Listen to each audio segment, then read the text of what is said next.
Hello. It's time once again for Purana Talk, brought to you by Britannia, makers of Pure Magic Choco Lush biscuits, which we're not having today with our tea. Assam tea, Assam. I thought it was English breakfast. but not in the bag. You wanted more control. I did not want more Well, control. here we go. Here we go. All right. It's chapter 205. We're reading the Garuda Purana. This is the first part of it. Chapter 205, subtitled Grammar. Kumara said. Now, at the very end of the last one, the reciter, Sutta, the narrator, said that he will now mention grammar as narrated by the young man Kartikkeya. They're calling him Kumara. It's sort of the male equivalent of virgin, So, on the assumption that virgin is females, but you could say princess. And Kartikkeya is Skanda or the other. He's Kartikkeya because child he of was Shiva nursed by the Kritikas, which are the Pleiades, which in Indian tradition are regarded as six. And when he was thrown up into the sky, after a long story that I won't go into, he was nursed by the six of them, at which point he developed six faces so that he could nurse from all six, which is why the Rudraksha has six with six faces is associated with him. This came up the other night at Shivaratri, and I failed to explain it that way. But all right, this is chapter 205, Grammar. Kumara said, "Oh, Katyayana, I shall explain grammar in brief for a proper understanding of the formation of words from bases and to help children to learn the derivatives." Listen up, kids. 2. Words are either subantas or tinantas, substantive or verbs. That's interesting. Sups are the 7 case endings. Su, a, jus are the terminations in the nominative and vocative. The base is called pratipadika. 3. A pratipadika must be a meaningful word devoid of dhatu and pratyaya, root and termination. 4. All, shus are the terminations in the accusative case. What is done by karma, object, period. In the object, accusative case is to be used. So also when the words antara and antarena are used. So you're getting a crash course in Sanskrit here, and I don't expect you to understand it all, and I can't really explain it all to you, but that seems to be what's going on. Yeah, so it's going through all the consonant and vowel combinations, it looks like, to some extent, and talking about sort of at what point they're used in a word, and possibly Santi rules or something like that, like how it changes. We'll see where it goes, but that's probably where it will go. I looked ahead. The whole next chapter is going to be Sundays. In fact, it's going to be a long list of words. Yeah. You'll love it. Well, this is very interesting. You find similar things. I've got an Ogam manuscript that's similar to this. In the Druid Primer is the English version of it, name of it. But it goes through the same sort of thing for Irish. Okay. So, let's start with stanza 5 and let's just run through this. Ta, bhyam, bis are the terminations in the instrumental case. They are to be added to the instrument or agent.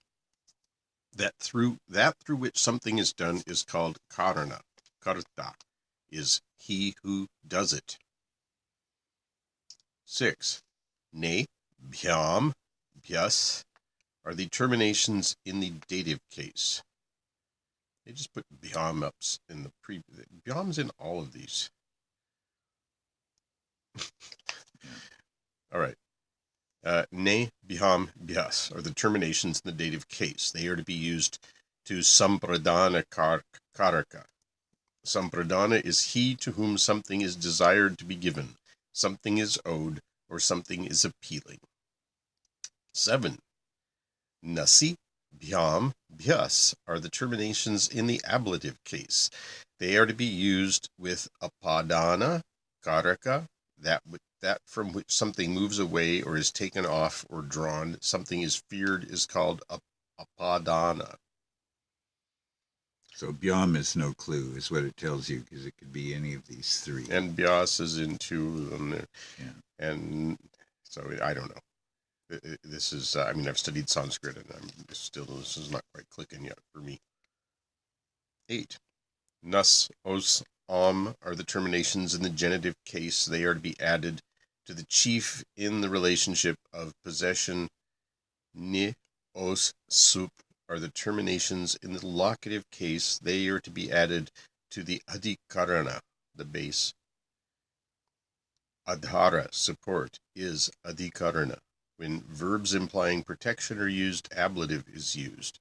What is desired and what is disliked are also called apadanaka, i.e. ablative is used. 10. Ablative is to be used when hari, appa, an, itara, and rite are used, so also with the words denoting quarters. When ana is used, accusative terminations are to be added to karma pravachaniyas. Footnoted, a term for certain prepositions, particles, or adverbs when they are not connected with verbs and govern a noun in some case. In vipsha and itambhava, and these are footnoted, the symbol used in abhi.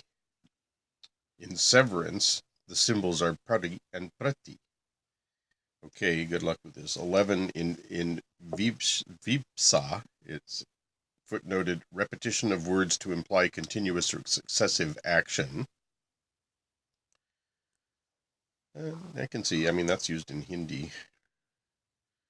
Itambhava is being in a certain state. Anu is used in these senses and also in the sense of saha, with. In hi narta, without, anu and upa are used. 12.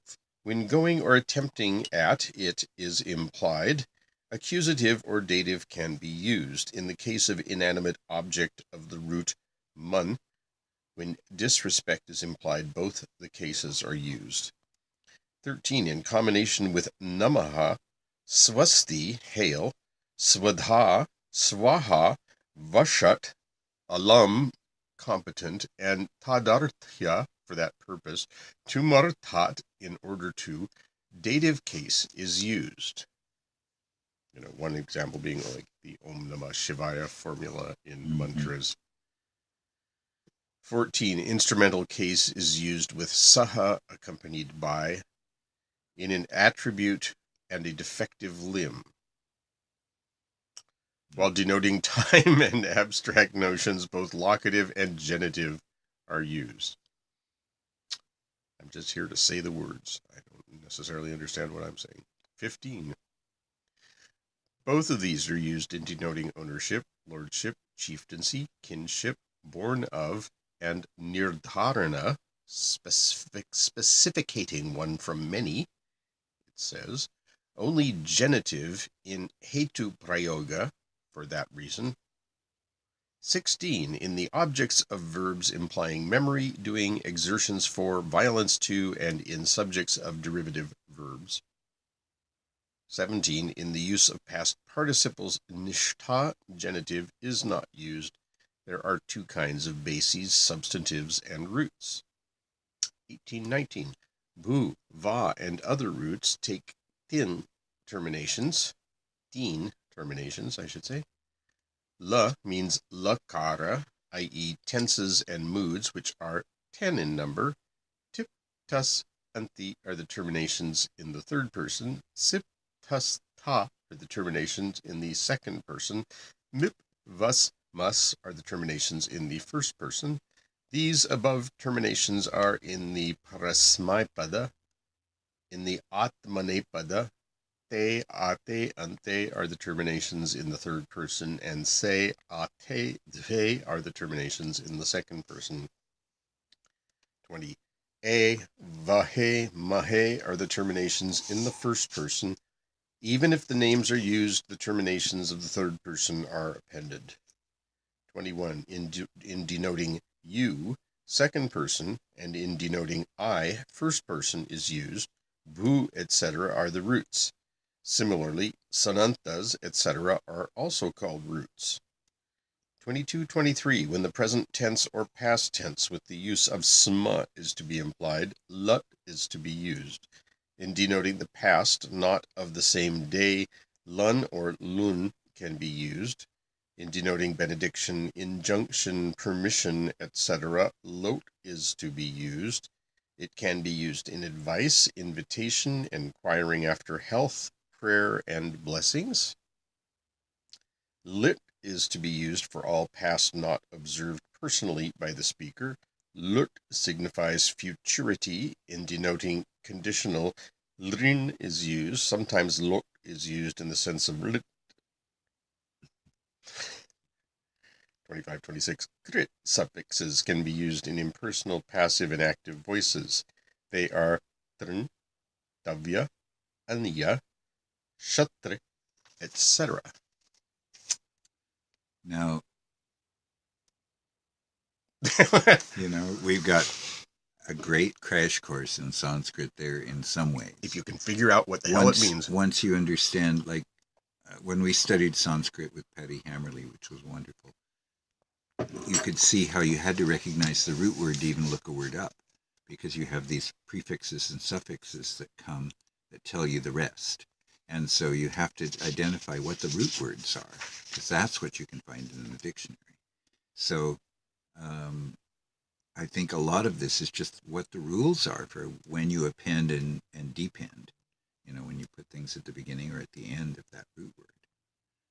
But I'm sure it's obscure in some ways, but in other ways it isn't. Like, here's the beauty part. Regular. Here's the beauty part. It's given you a whole bunch of Sanskritic rules in like 26 stanzas. Right. If you could learn what this all really means and then memorize that short little section, you would probably be able to recall everything you'd needed to know. Yeah. Because it's you'd know all the appendages. That's sort of the point of putting what they it were indicating in this concentrated form. Right, because each word carries inside it all this information. And if you know how to construct the word correctly, you can be really accurate in your speech. But if you can't identify those root words correctly, you might get a very great difference in what the word means. And if you want to see this, just start comparing the different translations of something in English. Because something like Yoga Sutras of Patanjali is easy to do. Just pick two, start looking at them chapter by chapter, verse by verse, and you'll see that they have very different ideas sometimes about what it is. Even why stop at two? Pick up like 3 different translations that has the Sanskrit, and nice if you get one that's transliterated. If you don't happen to read Devanagari, you can read the transliterated. Right. And then translations. You get 3 different translations, and you'll, just by looking at them and comparing them, you'll begin to sort out how these words are being used, moved around. But Sanskrit is like a very complicated game with lots of rules. And if you learn all the rules, you're you can do it. It's super regular, so it's really very, it's a, more regular than Latin. It's a That's synthetic saying a lot. language, yeah. I mean, there's rules that make everything happen. Yeah. So if you understand those rules, which is what they're giving you here, a long time, then you can understand what any word means, basically, because you have to know those root words, but there's only a few thousand of those. So stay tuned. Chapter 206 is full of words. Words.